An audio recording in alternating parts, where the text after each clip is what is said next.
My name is Jeremiah Blocki. I'm an associate professor here at the computer science department at Purdue University. Nearly 1% of users in the RockU data set use the password 123456, right? So it's not surprising. On the other hand, it is concerning, right? Because a password that's overly simplistic is going to be easier for an attacker to crack. And I think oftentimes users have a slightly inaccurate model of an attacker, right? So you've probably attempted to log into your account and gotten locked out if you type in, 3 or 5 incorrect guesses in a row. So you might expect that the attacker faces the same exact barrier, right? They try a few incorrect guesses and they get locked out. Unfortunately, if an attacker breaches the authentication server, there's really no way to rate limit the attacker. The attacker can check as many guesses as they want offline. It's called a brute force offline attack. And they're really limited only by the amount of computational resources that they're willing to invest to crack your password. So oftentimes, users have been trained to think that a strong password has to include numbers or capital letters or special symbols. And really, empirical observations indicate that appending a 1 to the end of your password doesn't really make it any harder for an attacker to crack.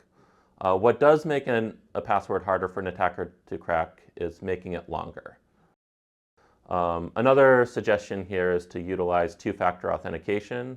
There's multiple benefits of two-factor authentication. So for example, requiring a text message with a security code every time you log in.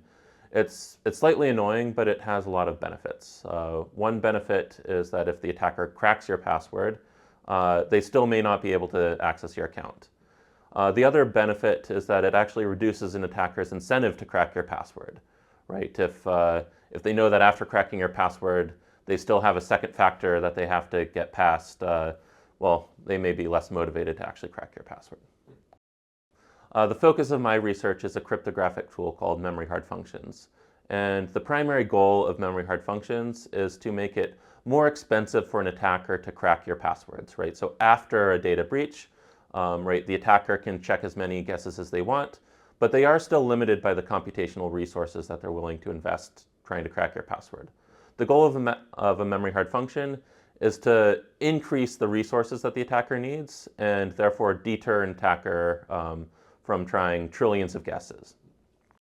It's crucial to be able to limit the number of guesses that an attacker is willing to try, right? If you don't make it expensive for the attacker to guess passwords, they're oftentimes going to guess trillions of passwords. And most user passwords are not strong enough to resist an attacker who checks 1 trillion passwords.